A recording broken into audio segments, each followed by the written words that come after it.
and Jordan. Joining us now is the former U.S. Air Force Assistant Vice Chief of Staff and News Nation's senior national security contributor, retired Lieutenant General Richard Newton. General, thanks for joining us.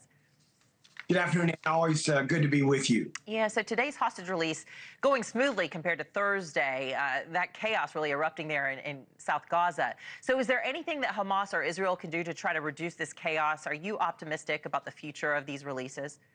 I'm not at all. This is a staged event by Hamas trying to message to the rest of the world that they are still indeed in control of Gaza. It's almost as if it's an information war, psychological warfare, really aimed at the Israeli people. We saw on Thursday that spectacle when the hostages released, 8 of them.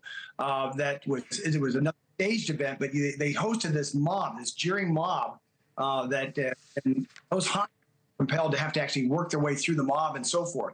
And so this is just another page, Anna, out of Hamas as a terrorist organization. But here we are, the joyful and rather poignant return of the American Keith Siegel. That's a good thing. But the Israeli people still are reminded, and I want the American people to still understand, there's still 76 hostages still in captivity by the Hamas terrorists. And I suspect that a significant of those, Anna, are dead at this point. Probably just an out-of-body experience for Keith and his whole family. To see him walking around feels a bit miraculous after him largely being held below the ground for a while in absolutely barbaric conditions. After being released, are you surprised that Hamas would let such a valuable hostage as an American walk free so early? Well, it's still part of the deal. And the hostage release of phase 1 began back on January 19th.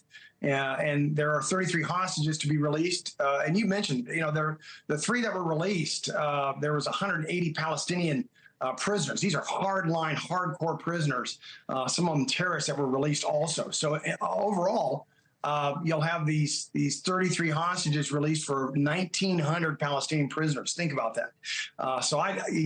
There's again a lot to undertake here, and let's switch gears just a little bit. On Monday is probably the most fragile, most delicate part of the next phase. Will be the beginning of the negotiations between Israel and Hamas and the mediators like the United States, Egypt, and Qatar to talk about the permanent ceasefire, permanent end of the war, as well as the status of the Israeli defense forces that still remain in Gaza. That's going to be a very difficult negotiations, and one that I believe Prime Minister Netanyahu in Israel is going to stand very strong on that, and I would certainly support the Prime Minister to do so. Yeah, and Netanyahu, as you say, is expected to meet with Trump next week. What do you think the pair are going to be talking about? How's the future? What's the future going to hold? Well, it's not lost on any of us that the first head of state to be invited to the White House is Prime Minister Netanyahu by the president, and that underscores, Anna, the strategic relationship in the United States and Israel, certainly under President Trump and his administration, not only from the past, but moving forward. And I think they will discuss, it'll show, obviously, the United States' strong support of Israel. It'll try to put Prime Minister Netanyahu in a position of strength as he goes through and tries to negotiate a deal with the Americans on supporting him, especially Special Envoy Steve Witkoff. And so I think what it does, it's going to put really a lot of effort and momentum behind Israel to make sure that they secure the best deal. Think of this, Anna, if Hamas is allowed to stay in power in Gaza, they're only 30 miles south of Tel Aviv in Gaza.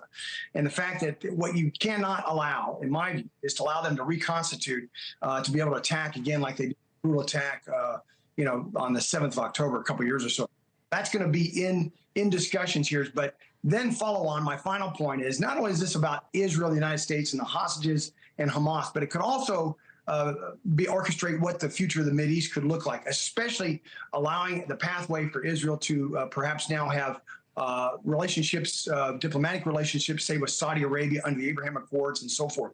Lots to unpack here, but this is a significant event next week with Prime Minister Netanyahu in the White House with President Trump. Yes, a big week ahead, and I'm sure we'll be leaning on your expertise once again. Former U.S. Air Force Assistant Vice Chief of Staff and News Nation Senior National Security Contributor, retired Lieutenant General Richard Newton. Thank you so much. Thank you, Anna.